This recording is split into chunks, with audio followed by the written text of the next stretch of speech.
শিক্ষার্থীরা ষষ্ঠ শ্রেণী গণিত অনুশীলনী 1.3 দেখেন 11 নম্বর অঙ্কটি আছে 5 অঙ্কের কোন বৃহত্তম সংখ্যাকে 16, 24, 30 ও 36 দিয়ে ভাগ করলে প্রত্যেকবার ভাগশেষ 10 হবে। অঙ্কটা খেয়াল করেন যে কোন বৃহত্তম সংখ্যাকে, তার মানে হচ্ছে আমরা কিন্তু অলরেডি বুঝে গেছি যে এটা দিয়ে হবে, যেহেতু এটা লসাগু হবে। কিন্তু এখানে কিছু কথা বলছে যে 5 অঙ্কের কোন বৃহত্তম সংখ্যা, তার মানে 5 অঙ্কের বৃহত্তম সংখ্যা আমাদের জানতে হবে। তো আগে আমরা লিখব যে 16, 24, 30, 36 এর লসাগু নির্ণয়। 16, 24, 36-এর লসাগু আপনারা নির্ণয় করবেন। 30, 36, 36-এর এখানে লসাগু কত? 2 দিয়ে আমরা প্রথমে দেব। 8 দুগুণে 16, 12 দুগুণে 24, 18 দুগুণে 36, আবার 2 দ্বারা যাবে। 4 দুগুণে 8, 6 দুগুণে 12, 15, 9, আবার দেখেন 2 দ্বারা যাবে। 2 দুগুণে 4, 3 দুগুণে 6, 15, 9, এরপরে আর 2 দ্বারা যায় না, এবার 3 দ্বারা যাবে। 3, তারপর হচ্ছে 3 অক্ষে 3, 3 পাঁচা 15, 3 3 আর যায় না। এখন অতএব 16, 24, 30, 36-এর লসাগু কত? 2 গুণন 2 গুণন 2, 3টা 2, 4টা 2 গুণ 3 গুণন 3 গুণন 5। তাহলে এটা যদি আমরা গুণ করি তাহলে 720 হয়। আমি আগেই গুণ করে দেখেছি যে আসলে কত হয়, 720। তো এটা গুণ করে নিলাম। এবারে দেখেন বলছে যে 5 অঙ্কের বৃহত্তম সংখ্যাকে, তার মানে 5 অঙ্কের বৃহত্তম সংখ্যা কত সেটা আমরা জানি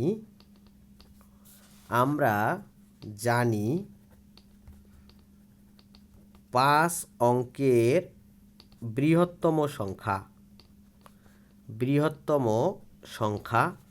কত আমার সাথে সাথে লিখবেন। এর জন্য হাতের লেখা আমি মুখে বলতেছি, যদিও হাতের লেখা একটু খারাপ হইতেছে আর কি। তো এখানে 5টা 9, বৃহত্তম সংখ্যা 5টা 9, তাই না? এখন বলছে যে এই সংখ্যাটি 5টা 9 যেহেতু, তার মানে আমরা এখন কি করব, 720 দ্বারা এটাকে ভাগ করব, এই 5টা 9কে। তার মানে কেন 720 দ্বারা, এই লসাগু দ্বারা ভাগ করব, দেখব যে আসলে 5 অঙ্কের বৃহত্তম সংখ্যা এই লসাগু দ্বারা বিভাজ্য হয় কিনা। আগে একটা অঙ্ক করাইছি এরকম। তাহলে এখন আমরা একবার এখানে যাবে 720, এবারে লসাগু করলে এখানে আসবে কত, 9, তারপর হচ্ছে 7, 2, তারপর আরেকটা 9 আমাদের নামাইতে হবে। তো এরপরে এখানে দেখেন এই যে 9 একটা নামাইছি। তো এখন কত হবে, এখন হচ্ছে 3 দ্বারা ভাগ যাবে, কারণ 3 সাথে 21 মানে ওরকম কিছু একটা পাবো। তার মানে 21 60, 4 দ্বারা বেশি হয়ে যায়, 4 সাথে 28 হয়ে যায়, মানে 2800 হয়ে যাবে। তারপরে হচ্ছে এখানে আমরা এটাকে যদি আমরা ভাগ করি তাহলে এখন হচ্ছে এই 8 দ্বারা যদি ভাগ করি তাহলে 5, 7, 6, 0 এটা আসে। তো ভাগশেষ থাকে কত, 639। এখানে আসলে খেয়াল করবেন যে তাহলে এই ভাগশেষ যেহেতু আছে তার মানে আর কিন্তু যায় না। তার মানে এই যে 5 অঙ্কের বৃহত্তম সংখ্যা এটি বিভাজ্য নয়। কি দ্বারা বিভাজ্য নয়? ভাগশেষ যেহেতু যায় না, তার মানে হলো 720 দ্বারা বিভাজ্য নয়। ভাগশেষ যেহেতু থেকে যায়, তাহলে লিখবেন যে এই 9, 9, 9, 9, 5টা 9 সংখ্যাটি 720 দ্বারা বিভাজ্য নয়। তাহলে এখন হচ্ছে তাহলে বিভাজ্য কিভাবে হবে? বিভাজ্য হবে যদি এই সংখ্যা যেটা 5 অঙ্কের বৃহত্তম সংখ্যা, এটা থেকে যদি এই 639 বাদ যায় তাহলে বিভাজ্য হবে, ঠিক আছে? আর যদি 639 বাদ যায় তাহলে বিভাজ্য হবে। আর যদি এই 720 এবং 639কে বিয়োগ করলে যে সংখ্যাটা থাকবে সেই সংখ্যাটা যদি আমি এটার সাথে যোগ করি তাহলে যে সংখ্যা আসবে সেটা বিভাজ্য হবে। তাহলে আমরা সেই কথাটুকু লিখব। শিক্ষার্থীরা আমরা এই অঙ্কটা লিখেছি যে এই 5 অঙ্কের বৃহত্তম সংখ্যাটি 720 দ্বারা বিভাজ্য হবে যদি আমি এই যে এখানে যেটা নিয়েছিলাম সেটা হচ্ছে কি ভাজক 720, তার মানে লসাগু যেটা 720 বিয়োগ 639, অবশিষ্ট যেটা থাকে সেটা বিয়োগ করে যেটা পেয়েছি সেটা বেশি হয়, মানে কি এর সাথে সেটা যোগ করতে হবে 81, আর অথবা 639 কম হয়। তাহলে এখন আমরা লিখব যদি 81 বেশি হয় তবে সংখ্যাটি হবে কত? এই যে 9 5টা 9 যোগ কত? 81। এবারে দেখেন 81 দ্বারা যদি আমি যোগ করি তাহলে আসবে কত? এখানে 80, এটা যোগ করে দেখবেন এটা আসবে। এখন কথা হলো অঙ্কে বলছিল কি 5 অঙ্কের বৃহত্তম সংখ্যা, কিন্তু এখানে কয়টা অঙ্ক? 1 2 3 4 5 6, 6টা অঙ্ক। তাহলে এটা কি আমাদের নিতে পারবো আমরা? না, পারবো না। তারপর আগের অঙ্কে একটা অঙ্কে কিন্তু এরকম আমরা নিয়েছিলাম যেটা যোগ করেই হয়ে গেছিল, যা 6 অঙ্ক বিশিষ্ট। অতএব এটি গ্রহণযোগ্য নয়। গ্রহণযোগ্য নয়, একটা গেল। এরপরে আমরা যদি কত কম হয়? 639 কম হয়, 639 কম হয় তবে সংখ্যাটি হবে কত? এই যে 9 আছে যে কটা, তার কাছে তার থেকে কত? 639 কম। তার মানে 5 অঙ্কের বৃহত্তম সংখ্যা থেকে 639 কম যদি হয় তাহলে আপনারা বিয়োগ করে দেখবেন যে 360 আসে। তাহলে 360, তার মানে এইটা কিন্তু কত অঙ্ক বিশিষ্ট? 5 অঙ্ক বিশিষ্ট। তার মানে যা 720 দ্বারা বিভাজ্য হবে, যা 720 দ্বারা, মানে লসাগু দ্বারা বিভাজ্যর কথা না, দ্বারা বিভাজ্য হবে এবং নেওয়াও যাবে। এখন কথা হলো এইটাই তো উত্তর হইতো, তাই না? কিন্তু দেখেন প্রশ্নে বলে দিয়েছে যে 5 অঙ্কের কোনো বৃহত্তম সংখ্যা এত দিয়ে ভাগ করলে প্রত্যেকবার ভাগশেষ কত থাকবে?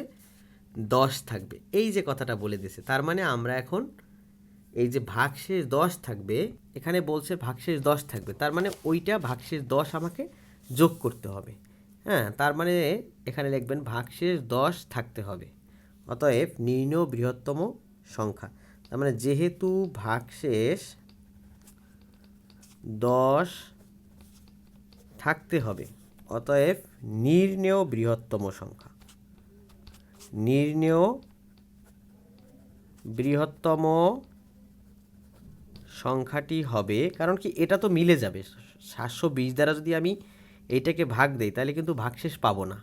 এখন এটার সাথে 10 যোগ করলেই তো এই ভাগশেষ 10 থাকবে, তো এই জন্য ভাগশেষ 10 যোগ করতেছি যাতে আমার প্রশ্নের সাথে মেলে যে আসলে ভাগশেষ 10 থাকবে বলছে, তার মানে ভাগশেষ 10 আমাকে রাখতে হবে। এখন যদি আমরা ধরেন 3 দ্বারা যদি 15কে ভাগ করি, 3 পাশা 15। এখন আপনাকে কেউ বললো যে 3 দ্বারা 15কে ভাগ করলে ভাগশেষ 1 থাকতে হবে, তার মানে কি করবেন তখন ভাগশেষে 1 রাখার জন্য আপনি কি করবেন? 16 দিবেন, 1 যোগ করে দিতে হয়, তখন এই 1 নিচে ভাগশেষ থেকে যাবে। ঠিক এইরকমই এই অঙ্কটা, যে ভাগশেষ 10 থাকবে বলছে, তার মানে আমি এই সংখ্যাটি হবে কত? এই যে 99360, তার সাথে 10 যোগ করে দেব, তাহলে হবে কত? 99370। এটাই কিন্তু উত্তর। তাহলে নির্ণয় সংখ্যাটি আমরা অলরেডি পেয়ে গেছি। তো শিক্ষার্থীরা এর পরের অঙ্কে আমরা চলে যাব। দেখেন 12 নম্বর অঙ্ক আছে, কোনো বাস স্ট্যান্ড থেকে 4টি বাস একটি নির্দিষ্ট সময় পর যথাক্রমে 10 কিলোমিটার, 20 কিলোমিটার এবং 24 কিলোমিটার ও 32 কিলোমিটার পথ অতিক্রম করে। কমপক্ষে কত দূর পথ অতিক্রম করার পর বাস 4টি একত্রে মিলিত হবে? তার মানে এই অঙ্কটি দেখেন, এই যদি মিলিত হয় কতক্ষণ পর পর একসাথে মিলিত হবে বা কোন জায়গায় বাসগুলো ছাড়বে, তাহলে একটা বাস স্ট্যান্ড থেকে 4টা বাস একটা নির্দিষ্ট সময় পর পর ছাড়তেছে এবং ছাড়ার পরে 10 কিলোমিটার দেখেন এবং 20 কিলোমিটার, 24 কিলোমিটার, 32 কিলোমিটার পথ অতিক্রম করে। তাহলে এরা আসলে মিলবে, একটা না একটা সময় কিন্তু এক জায়গায় মিলিত হবে। সেই মিলিত হবে আসলে কীভাবে বের করব? যদি এরকম বলে, যেমন ক্লাস 5-এ পড়েছেন আপনারা যে চারা গাছের যে অঙ্ক, ঠিক আছে, চারা গাছ, ল্যাম্পপোস্ট এবং গাছ, হ্যাঁ, তো ওই অঙ্কের মতোই কিছুটা। তো এটাও এরকম মিলিত হবে। তার মানে আমরা এখন কি করব যে 10, 24 হ্যাঁ 32, 10, 20, 24, 32 এই কিলোমিটার এর লসাগু যত কিলোমিটার হবে দূরে গিয়ে বাসগুলো একত্রিত হবে তত কিলোমিটার পর। তাহলে এখন আমরা লিখি 10, এটা একদম ইজি, 10, 20, 24, 32 কিলোমিটারের, এগুলো সাধারণত লসাগু করতে হয়, কিলোমিটারের লসাগু এই মিলিত হবে একসাথে কতক্ষণ পর মিলিত হবে, এগুলো সব লসাগু হয় এই রেটের অঙ্কগুলো। তার মানে কিলোমিটারের লসাগু যত হবে তত কিলোমিটার দূরে গিয়ে বাসগুলো একত্রিত হবে, তত কিলোমিটার দূরে গিয়ে বাসগুলো একত্রিত হবে। ঠিক আছে, লসাগু যা হবে তত কিলোমিটার দূরে যাইয়ে বাসগুলো একত্রিত হবে। তাহলে আমরা এখন এটা লসাগু করে ফেলি। 10, 20, 24, 32 লসাগু 2 দ্বারা প্রথম যায়। হ্যাঁ 12 দুগুণে 24, 16 দুগুণে 32,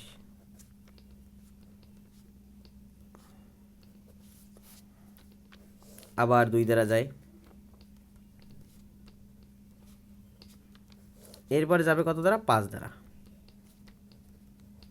এরপর আর যায় না। তার মানে অতএব নির্ণেয় লসাগু কত, 2 গুণন 2 গুণন 2, তারপরে কত 3 গুণন 4 গুণন 5। তাহলে আমরা এখন এখানে লসাগু পাবো কত, 480। তাহলে এই লসাগু 400, তার মানে এই বাসগুলা এই এরকম চলতে চলতে চলতে চলতে এক সময় যখন 480 কিলোমিটার পর যাইয়ে একসাথে 4টা বাস এক হবে। ঠিক আছে, মনে মনে কল্পনা করতে পারেন যে এটাও কি আসলে সম্ভব, অবশ্যই সম্ভব। তাহলে অতএব নির্ণেয় দূরত্ব হলো 480 কিলোমিটার। তাহলে 480 কিলোমিটার পর গিয়ে তারা মিলিত হবে একত্রে। তো প্রিয় শিক্ষার্থীরা, এই ভিডিওটির মাধ্যমেই আসলে আমরা ষষ্ঠ শ্রেণীর 1.3-এর সবগুলো অঙ্ক করে ফেললাম। তো এরপরে আমরা পরবর্তীতে বীজগণিতিক যে অঙ্কগুলো আছে সেগুলো দেখব। এভাবে ধারাবাহিকভাবে অঙ্কগুলো আপনারা পাবেন। তো ধন্যবাদ প্রিয় শিক্ষার্থীরা, আজকের এই পর্যন্তই।